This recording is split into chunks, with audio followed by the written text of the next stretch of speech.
Hello everyone, Professor Russ the Tar Heel here, and welcome to today's class where we're going to discuss how the North Carolina Tar Heels can fix that travesty they had against Virginia. Stay tuned and we'll get through this here problem together. Like I said, Russ the Tar Heel, professor-wise, and what we have here is the University of North Carolina and the offense and the defense, divided by the college football playoff and the ACC championship game. Now, how we get back over there, how we get back over there, like I was saying, is we got to have a win over the Georgia Tech Yellow Jackets, coupled with a win over Campbell and Duke and CU and NCSU. And if we can get all that accomplished, possibly, we can get back to the ACC championship game. And who knows? We may very well be able to get back to the CFP. Stay tuned for more episodes. For Professor Russ the Tar Heel. Have a good day, everyone. You don't want none! You don't want none!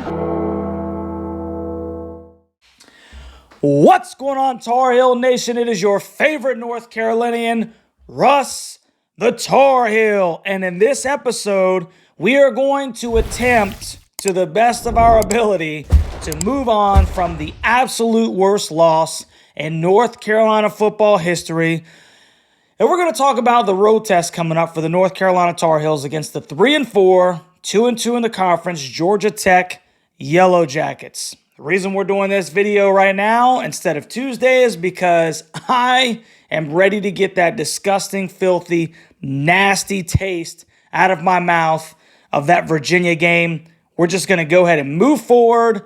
It's Georgia Tech week. We're doing it a day early. But before we get into the specifics of this matchup, I want to look at the history between these two football programs. So, all-time meeting between the North Carolina Tar Heels and the Georgia Tech Yellow Jackets. Georgia Tech does lead the all-time series with 32 wins to 22 losses and 3 ties. And the first meeting between these two teams occurred back on October 30th, 1915, where the Yellow Jackets won 23-3 in Atlanta. Georgia Tech actually won the first 4 games of this series. Now, one of the most memorable games between these two programs was back in 1990, October 20th, when they played to a 13-13 tie. Carolina ended up finishing that year 6-4-1. Georgia Tech was crowned the 1990 national champion, so that is definitely one to remember. And then we all remember last year's absolute debacle in Chapel Hill. UNC was 9-1. At the time, they're ranked number 11, number 13 in the respective polls. When the Jackets come to Atlanta, or come to Chapel Hill, if you will, North Carolina had just tied up that Coastal Crown Division champs ordeal by beating Wake Forest the week prior to that. And there were even really small people saying hey, maybe possibly they could get in there if they won the ACC championship game. It's kind of just real small college football talks.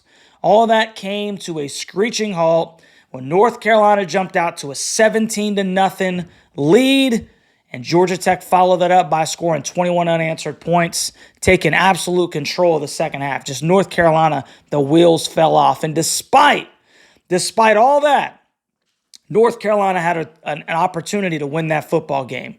4th and 11, Drake drops out the pass. You got the most sure-handed receiver probably in Carolina history with Josh Downs. And my man drops one in the end zone, just right in the breadbasket, and it just wasn't meant to be. And that started this spiral down for the remainder of the season where Carolina dropped its last 4 games, man. So Georgia Tech, that game, it seemed, was largely responsible for Carolina's finish to 2022. And then we think that that's all behind us. Carolina's been looking at that. They've been looking at how they finished in 2022. They've been looking at that Georgia Tech game. And then last week happened. I mean, you just, whoa, Can't make this stuff up. So let's quickly look at the updated top 25 rankings, where we see that the Heels dropped to number 17 in the entire country, which I think was just, man, they showed us some grace and mercy, losing to a 1-5 team at home. Just an inexplicable loss to UVA. So Carolina, I think that the media and coaches respectively, they kind of looked at it and said, we're not going to punish these kids too bad, because if they would have just handed the damn ball off to a Marion Hampton, Carolina runs him to victory, and then we're talking about still an undefeated team that narrowly escaped, but they escaped nonetheless, and they're probably ranked number 8, number 9 in the nation, and they can just move on and learn from that football game. But nope. No, that's not what happened. We just completely took the ball out of his hands. Shout out to Chip Lindsey and the head man, Mac Brown, for that. Love you guys, but got to call it what it is, man. So it's interesting that UNC is still the second highest ranked ACC team behind the number 4 Florida State Seminoles, who beat the Dukies on Saturday. Now, let's look at the updated ACC standings. UNC is currently tied in the ACC with number 18 Louisville, with a 3-1 ACC record, behind number 4 FSU's unblemished 4-0 record, and UNC still has an opportunity to handle business, and we need to be pulling against Louisville every single week leading up to the ACC championship game. UNC is the more talented team in their last 5 conference games. Yes, that includes at Clemson. I think that North Carolina should be favored in all 5 games.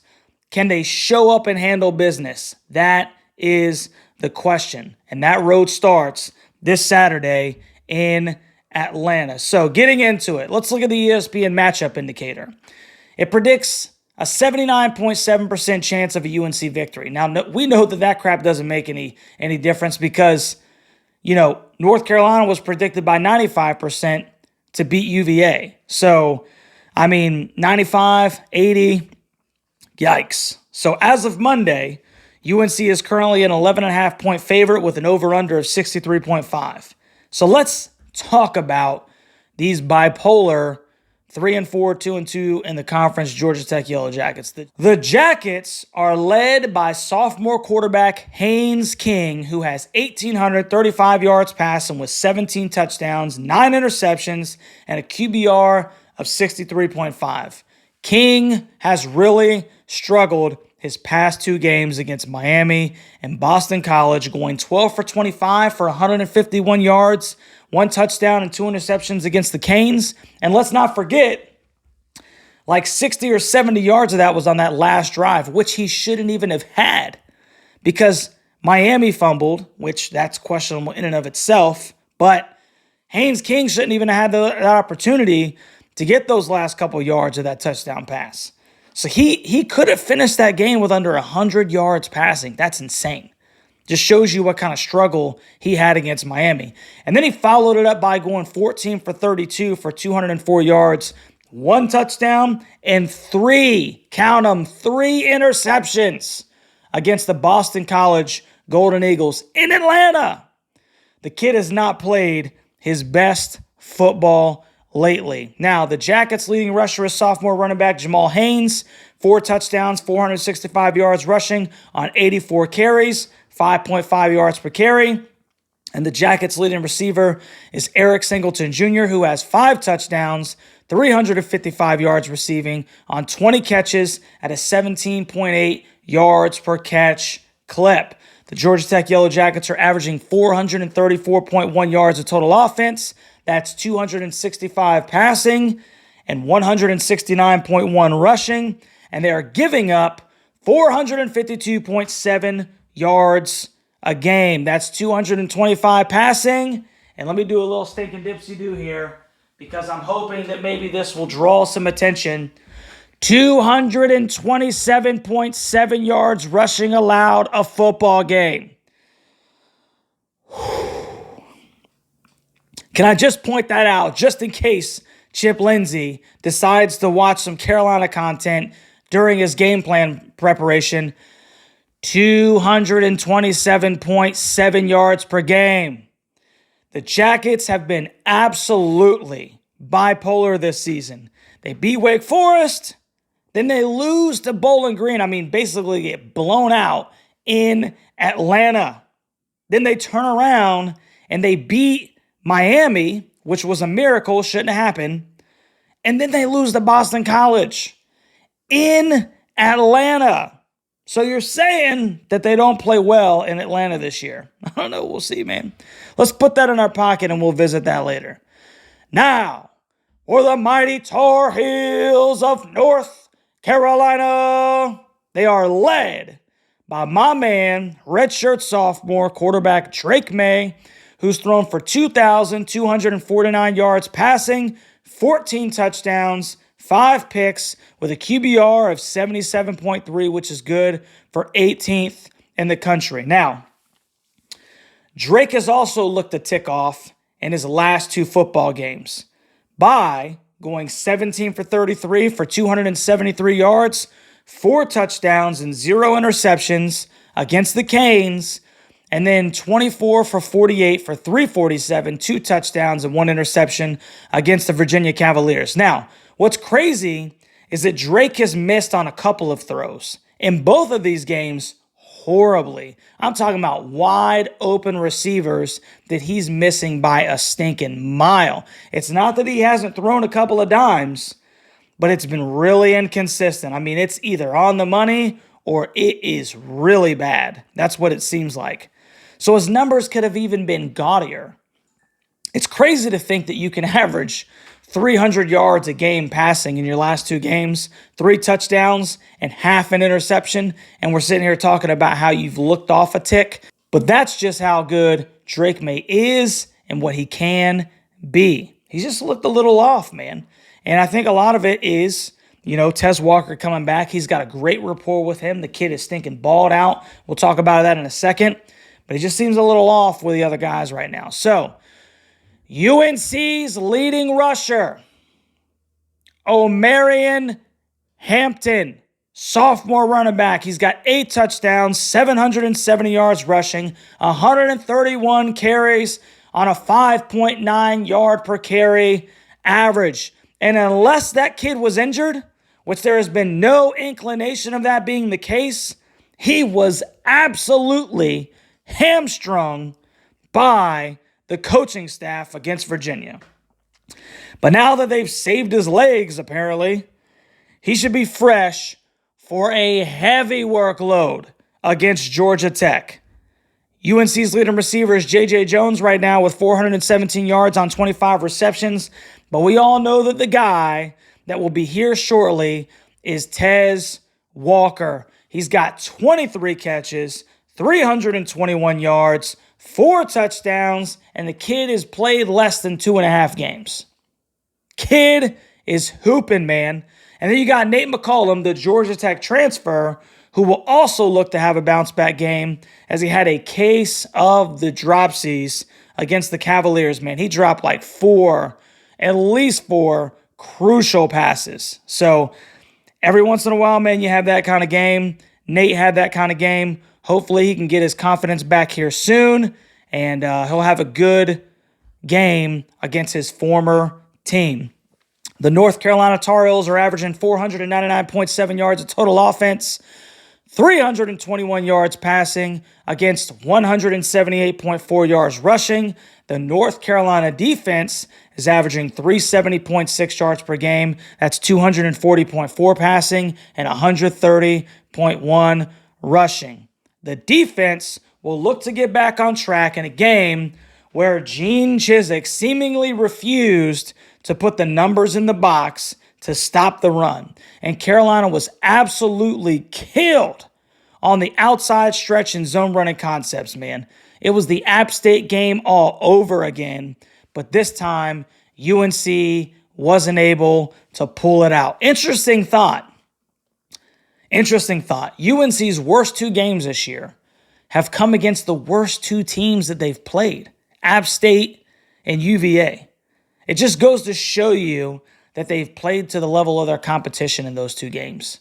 So don't let that make you think that it's indicative of what Carolina's potential and talent is. It's not. We'll talk about that here shortly. So That will bring us to Russ's 3 keys to the game. Now, key number 1. The Georgia Tech Yellow Jackets are giving up 227.7 rushing yards per game. Bing, bing, bing, bing, bing, bing, bing. Chip, are you out there?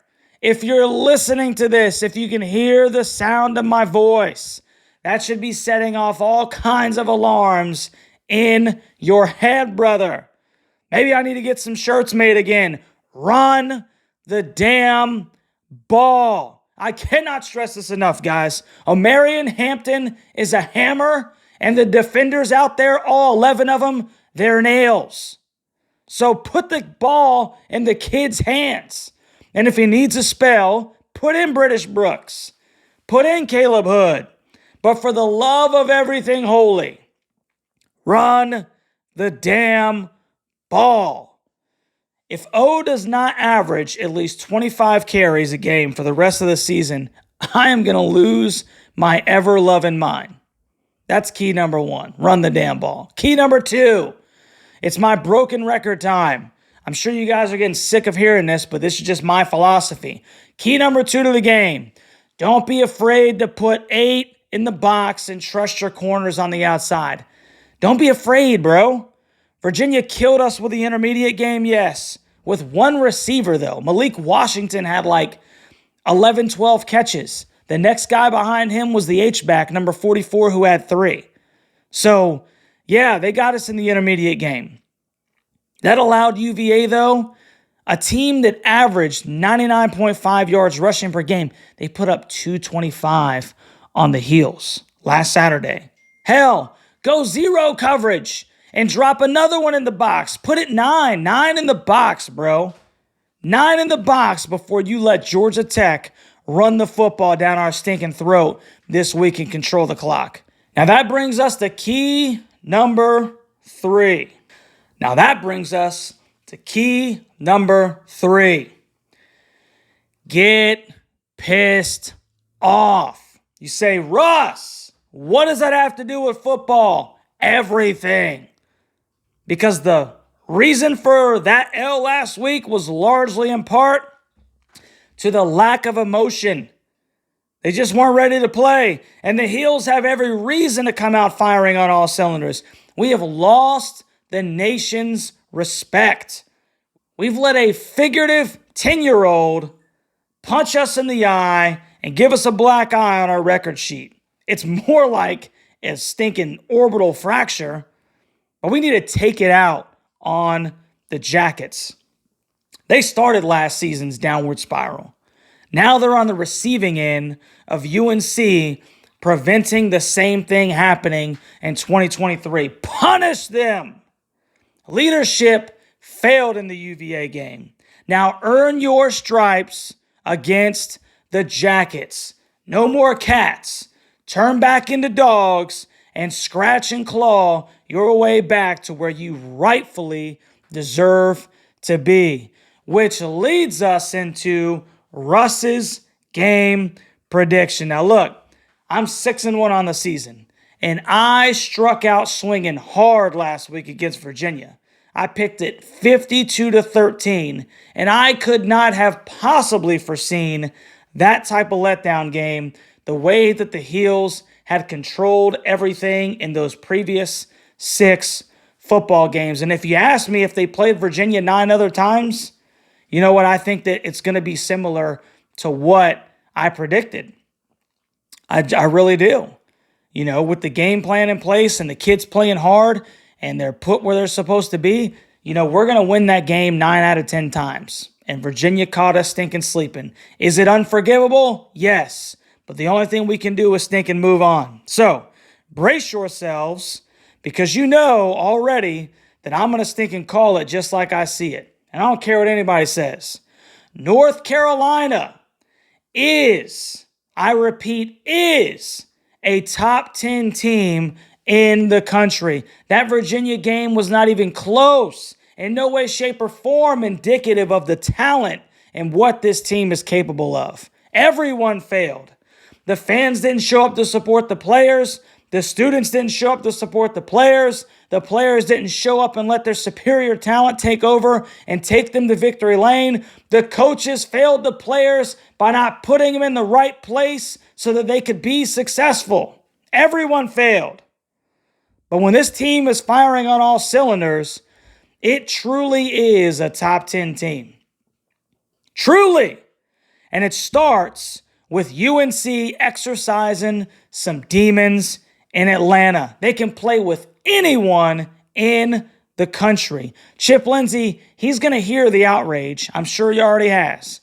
And finally feeds number 28, Omarion Hampton, against a suspect Georgia Tech run defense, which causes the Jackets to bring extra people in the box. And then Drake is able to find his guys long and hit on a couple of big plays down the field. We get back to complementary football where we balance out the run and the pass like we had been doing the previous couple of games. We're not throwing it 50 times a game and then hamstringing our star tailback, where he's getting less than 20 carries. We balance it out. We play complementary football, and we score almost at will. Carolina's over-under on punts this game. I'm setting it at 2.5. I'm taking the under. Carolina will punt less than 2.5 times this game because they're going to score when they want to score. Gene Chizik on the defensive side, he hears the frustrations of the UNC faithful, and he finally once again makes a commitment to stop the run, forcing the Georgia Tech offense to rely on a struggling Haynes King to move the football down the field. UNC wins the turnover battle. I wouldn't be surprised at all if they intercept Haynes King 1 or 2 times this game because he is prone to making some really just what are you thinking throws, and it sets up short fields for the UNC offense. And the Heels take out their frustration on the Georgia Tech Yellow Jackets by defeating them 41-20 in Atlanta. I'm taking the Heels to cover as an 11.5 point favorite. Good teams win, great teams cover, showing that they are not the team that we saw last week. And we slowly scratch and claw our way back to where we rightfully belong as one of the top teams in the entire country. And you just never know from there, guys. One game at a time. I'm not going to lie. I'm super optimistic. I really believe that was an outlier. And you know what? They got caught sleeping. I know they have every reason in the world to have a fire under their ass and to stink and finish this season strong. I believe that we should be favored in the last 5 games. I picked 11-1 at the beginning of the season. I'm still there because Clemson is beatable even though it's in Death Valley. Not saying it's not going to be a tough game, but it's still a winnable game. And it starts this Saturday against the Georgia Tech Yellow Jackets. Like I said, super optimistic, Tar Heel Nation. So if you haven't already, like, share, and subscribe to the content. We're almost at 500 subs, which is super exciting. Comment down in the comment section what you think about this football game. Let me get some game predictions, and then I want to see or hear what you think Carolina should focus on in this football game. How do we get this W and right all these wrongs? Don't you dare forget about Russ's rant in the Tar Heel Mobile on Wednesday, along with a live stream on Saturday, 8 o'clock, kick in Atlanta on the ACC network. Thank God it's not the CW network again. And we will be right here, baby, to watch those Heels invade Atlanta. Love you, Tar Heel Nation, and we will catch you on the next one. Go Heels, baby.